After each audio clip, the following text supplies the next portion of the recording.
Hello Horror Hounds, welcome to my horror house. I have just finished watching the 6th and final episode of Dead Ringers, the Amazon Prime TV miniseries, which is, some call it a remake, an adaptation of the David Cronenberg movie Dead Ringers from 1988 and the original book source material for both the movie and the TV adaptation, starring now Rachel Weisz as identical twin gynecologists Elliot and Beverly Mantle, and I am here to tell you that it is absolutely superb, gripping, dramatic. Rachel Weisz she excels in dual roles. You can't take your eyes off this TV show. It's twisted, the tension tightens in your gut as you build from episode to episode to what you know is going to be some sort of shoe dropping. Something is going to have to give, and it does. And I'm so glad I took a chance on it. When the project was announced, there was a flurry of objection and naysaying about how can you possibly remake this classic David Cronenberg movie.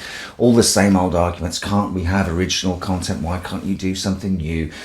Why can't we have new ideas? Why do you have to gender swap the main characters? Why can't we have nice things? Wow. Well, what a waste of time all of that hot air was.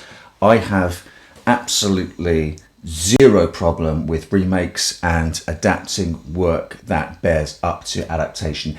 You will not be surprised to learn that given the length of a feature film and given 6-hour-long episodes, the TV version of Dead Ringers is able to tell different stories, dig deeper into relationships, psychologies, twist them out of shape in new and interesting ways that you simply can't do in a feature-length version. I think it is absolute nonsense to assume that Cronenberg's admittedly masterpiece of a movie is some untouchable piece of art when there have been how many hundreds upon thousands and thousands and thousands of stagings of Macbeth, some set in medieval Scotland, some recasting him as a Chicago gangster. There's probably a Macbeth set in fucking space. I saw a staged version of Hamlet starring Michael Sheen, which was set not in a castle in Denmark, but in a mental asylum. And you know what? It was fucking brilliant. Some of this source material can stand up to scrutiny and being explored through different lenses. Dead Ringers is an absolutely perfect example of that. It would be nonsensical not to acknowledge that David Cronenberg himself, who is an absolute master, I adore his work. I think he's a cinematic genius. Quite a while ago, I went through his movies in order, so the proof of the pudding is there. If you want to see what I have to say about the man and his work himself, you can find it here on this channel. It would be a nonsense to pretend that the man's own breakout movie that took him from strange little intellectual body horror indie filmmaker into the mainstream was not itself a remake. Cronenberg took the notion of what a remake can and should be and gave us certainly his most celebrated work, if not his best, but it's up there with his best, and there's a strong argument to be made that The Fly is his best movie. I personally think it's Dead Ringers, but for all of those people who are going to deny themselves the opportunity to see an excellent TV adaptation of that material they claim to love so much, I have a news flash for you. I've gone and checked, having finished watching the TV adaptation, and my DVD of Dead Ringers hasn't dissolved into a Thanos-like pile of ash. It's still here. I can watch it anytime I fucking want. And just for the record, Dead Ringers, 1988. You okay? Yeah, it's absolutely fine. no harm has come to David Cronenberg's Dead Ringers. Not a single frame of it has been misplaced, lost, or abused. So the TV series itself follows the female Mantle sisters, who are equally as psychotic, codependent, psychopathic, sociopathic in their own strange way as the Mantle twins, so superbly portrayed by Jeremy Irons in David Cronenberg's movie.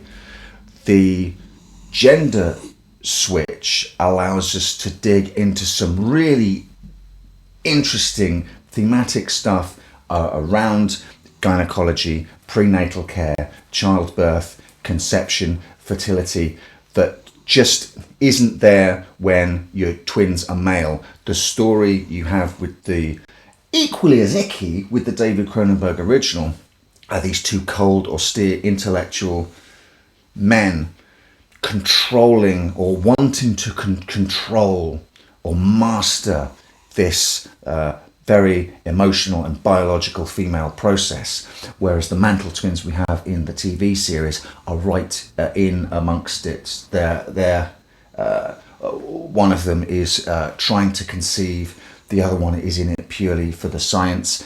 As you will expect with an adaptation of Dead Ringers, things do get murky and interchanged, and